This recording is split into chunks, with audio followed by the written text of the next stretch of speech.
blue jeans on. I pull my old blue jeans. The Levi story began in the late 1870s in Reno, Nevada. A hefty, overweight woodchopper, while out on the job, kept tearing his trousers, which back then were known as waist overalls. His wife was tired of constantly mending his pants or buying new ones, so she took her problem to the local tailor to ask for his help. The struggling tailor that she went to was Jacob Davis. He currently worked making tents, wagon covers and horse blankets, so the woodchopper's wife paid Jacob $3 to make a pair of pants for her husband. Davis, while making one of his horse blankets, was struck with an idea. What if he took the same copper rivet that he used to use on horse blankets and apply them to the weak spots on the pants? The experiment was a great success, and as a result the first pair of riveted waist overalls were made. Now the woodchopper, well, he was a very happy man. So he began to tell his friends, who told their friends, who told their friends, who told their friends, and soon Jacob's riveted waist overalls, well, they were in demand. In fact, in February 1871 he sold 10 pairs, and in March he sold even more again. Because of the success of his pants, Jacob wanted to secure his new idea with a patent, but he didn't have the $68 that it would cost to apply. Meanwhile, in San Francisco, California, Levi Strauss, who was actually born Leob, but changed it to Levi in 1850, well, he was working in his dry goods company, and he was having great success.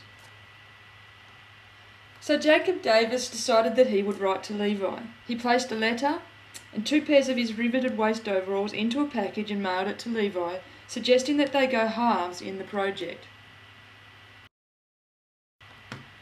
On the 9th of August 1871, a patent application was submitted to give Strauss and Davis the sole rights to produce the pants with rivets, and in May 1873 the application was successful.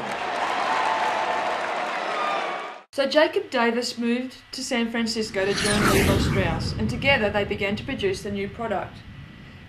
Because of the pants' added strength, they were in demand, and it wasn't long before both Strauss and Davis had money coming out of their, well, you can imagine where they had money coming out of.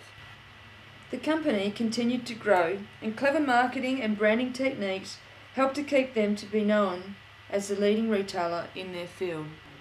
In 1886, what became known as the 2-horse tag was added to all pairs of their waist overalls. This showed 2 horses unsuccessfully trying to pull apart a pair of their pants. Then, in 1890, they added a lot number to every pair of pants to identify them, the 501 being the most recognised as a classic pair of Levi's. 1892 brought about another marketing strategy, where Levi Strauss & Co. added a guarantee label to every pair of pants that they sold. In 1900, Levi Strauss boldly made the claim that their product was known all over the world. Now, while this wasn't true, it did add to the belief that they were this ever-increasing success. The thing is that while jeans were being manufactured and worn, they weren't actually being called jeans, and it wasn't until 1925-ish that this began to happen. Over the years, Levi Strauss & Co. have added certain branding pieces to their jeans, which make them very easily identifiable. The rivets, the arcuate stitching, the 2-horse label, the red Levi's tab, and of course the button fly. Levi Strauss knew how to brand his product. His marketing genius has helped them navigate their way through years and years of changing fashion. And now, 9 years into the new millennium, it would be fair to say that they have earned legendary status. If Levi were alive today, he could now fairly claim that Levi's are known all over the world.